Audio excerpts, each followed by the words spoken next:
Hey guys, this is Trevor Probant. It is the 17th, Monday, the 17th of August, 2026.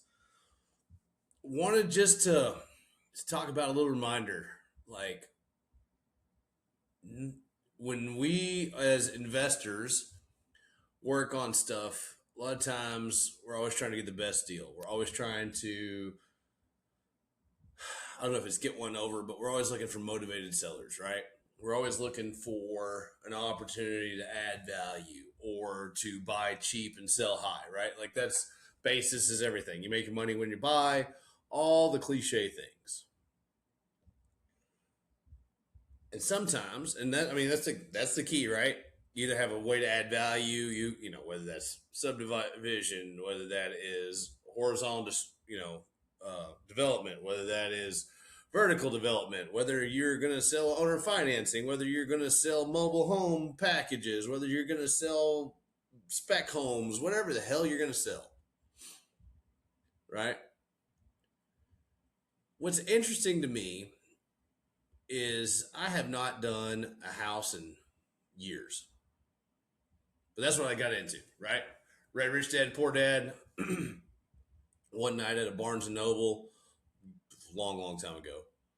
You're like, you got to own assets. You can't change your time for money, the quadrant, all the stuff.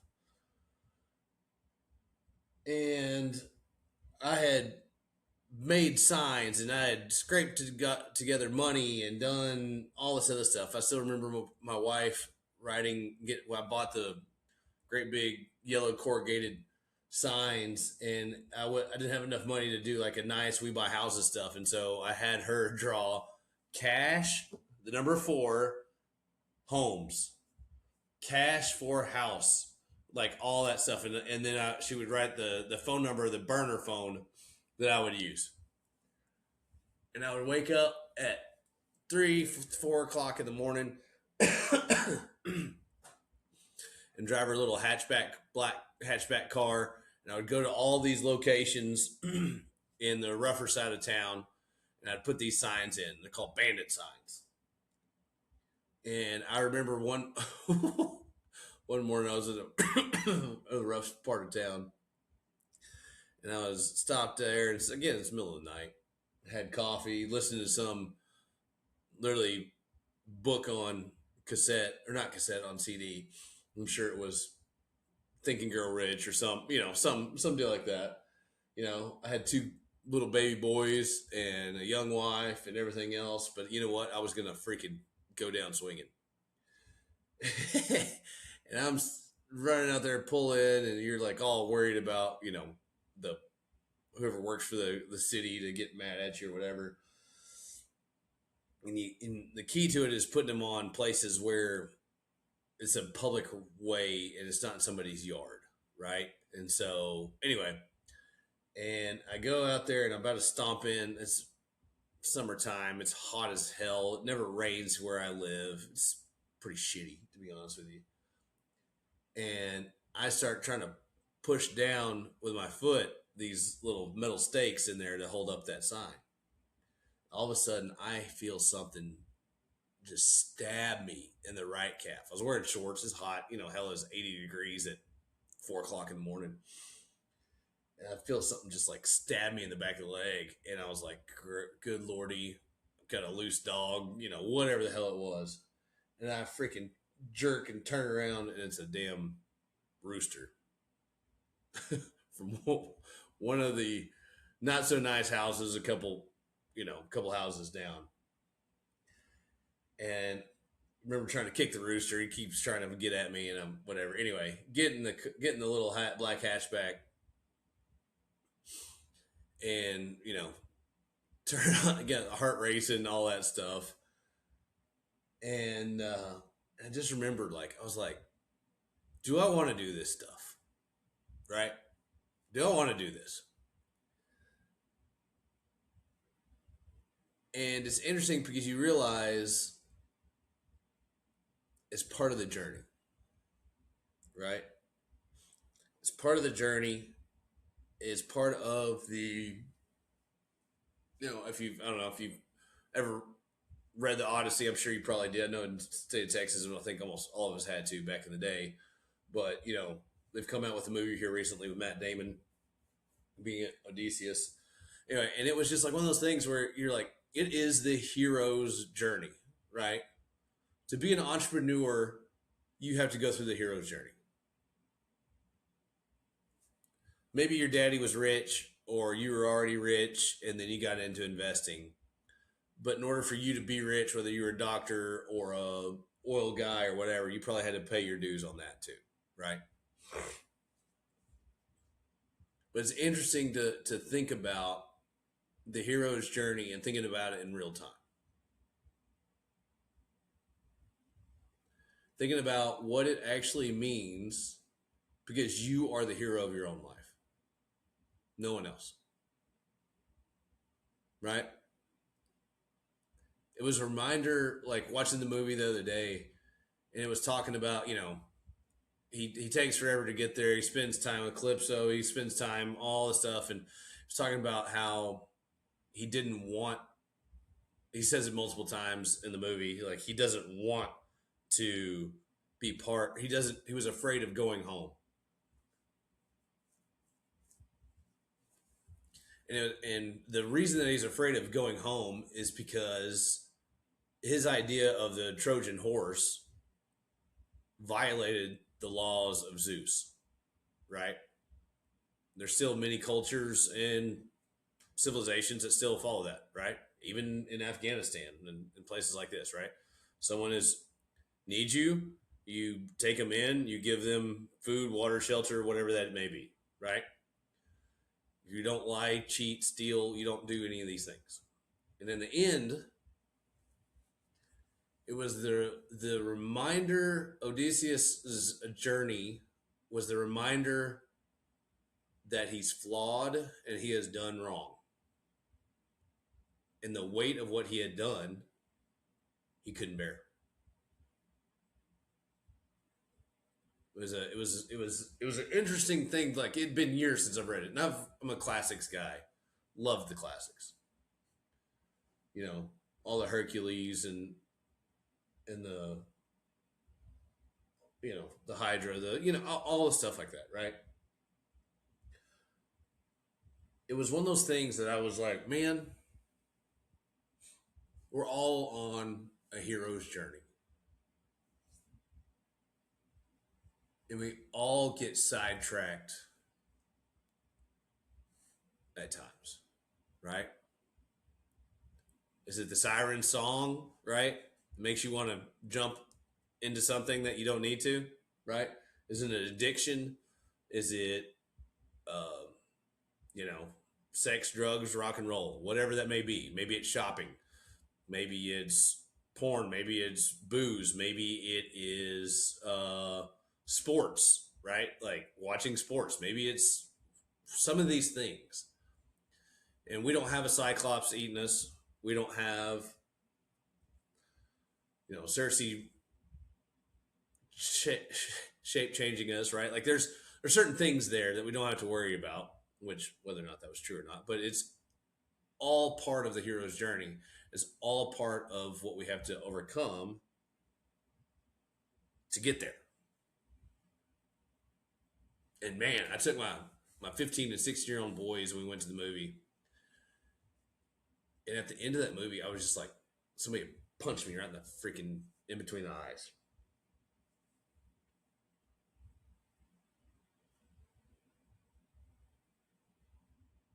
And all of a sudden I was like, oh, there's my whatever, right? There's my issues. It's also my journey.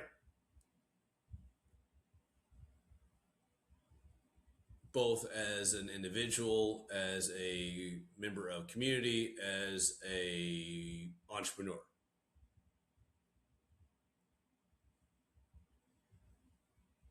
Right? Like we are all different things to different people. And how your wife or husband responds to you depends on what kind of mood they're in and what you've done for or against them lately. You talk differently to your children than you do your best friends from college. You talk to a land seller much differently than you talk to your children, right? Are you just the guy there, the fun guy at the football games? Are you the guy that is trying to be the difference in whatever that may be, right? Are you the one that sits in the back of the pews? Are you the little guy or gal up front? Here's the fun part. You can be any of it. And you can change your journey anytime you want to.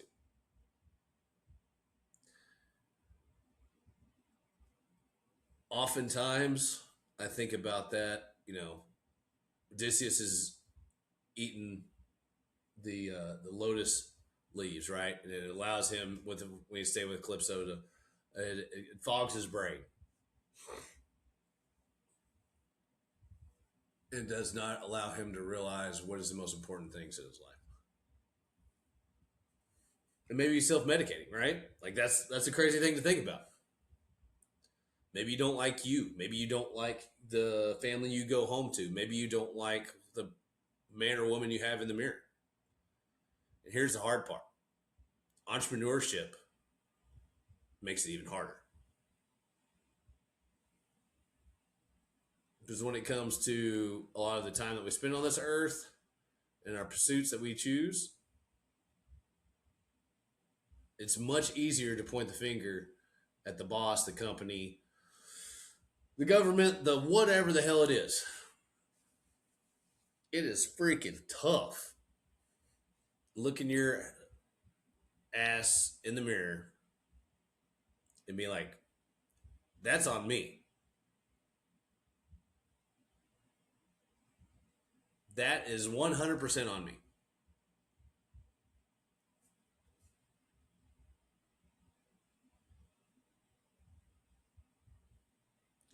We talk about the greatest, what is the term? The greatest win is the win of control over self, right? The greatest victory is victory over self. And that's also the hard part, especially in our business. Most people aren't making 100 phone calls and talking to 60 people a day, right? Our business takes very little time for the most part, right? And because it takes a little time, it's a great lifestyle business. Lifestyle business, right? Quotations. It's also a great way for you to help destroy yourself or to get off into other stuff, right? You're always going to try to find the next new cool thing. And that's a good way. The bad one would be going in and being like, okay, I've already done this stuff. Next 2 days, I'm just going to chill out. Right? Maybe go boozing, maybe go golfing twice that week. All the dream that you had as an entrepreneur that you wanted to do. Nothing wrong with that, I guess. But for me, and this is different than a lot of people, the thing that scares me to death is unutilized talent. Wasted talent. The good Lord has given me more than most when it comes to that. And every freaking day, I don't feel like I'm living up to my potential. Maybe I'm all jacked up in the brain. I don't know. But that is where I'm like, that's why I push so hard. That's why I'm trying to do all these things.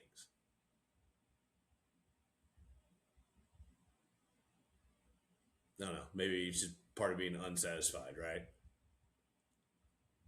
Bunch of other entrepreneurs and I are the same way.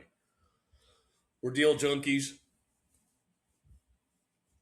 We want to see the deal, but as far as getting the damn thing sold, they could give, or seeing the ass end of it or whatever, all the tedium that comes with doing projects, they could care less. And I am that way, unfortunately. I had to fight myself all the time on that. But I also understand that is part of my journey. We're in a pretty medium sized rock floating around a pretty medium sized, smaller ish sun. There's a whole lot of space around us.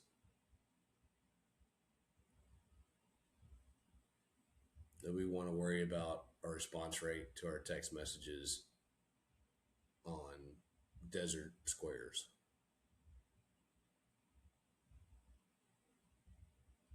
I get it. We all have to pay bills. We all live a certain life in a certain way, a certain lifestyle.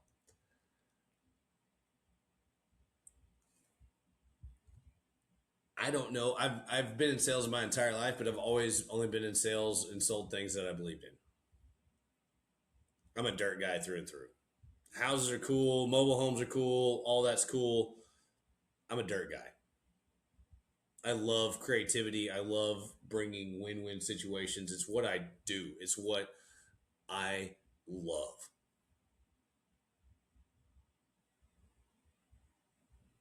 Some of you mofos could give two shits. That's cool. I'm going to beat you in the long term. I'm only getting better. Right? The bad thing is, only only person that can slow me down or cause me to take a long time or detour, right? On my way back to Ithaca is the man looking in the mirror. I'm sure you're much smarter than me. You've got more talent in your little finger than I ever dreamed of. And that's cool. That's actually awesome. I wish I had more of it, to be honest with you.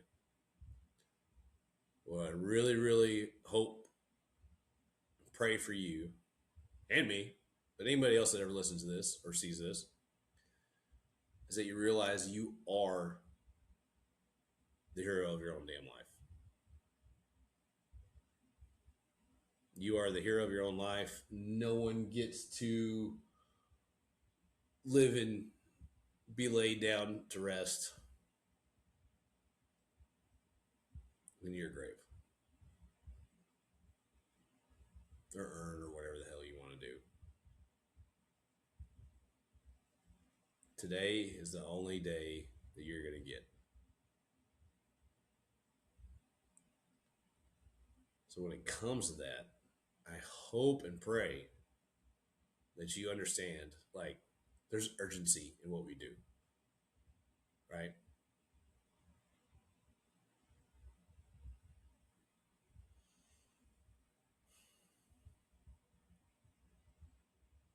I don't have it all figured out, but man, that the Odyssey, the everything, the way it's set up like that, man, that was such a really, really cool way of going about a reminder of who you are as an individual.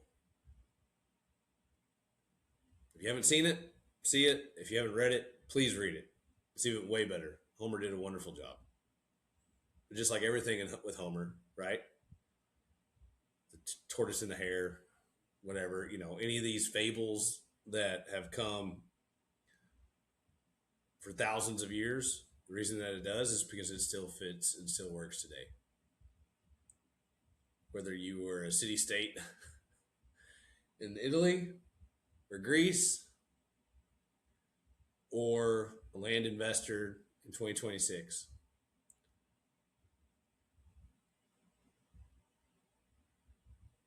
you're the hero of your own life. Remember that. Have a great day. Bye.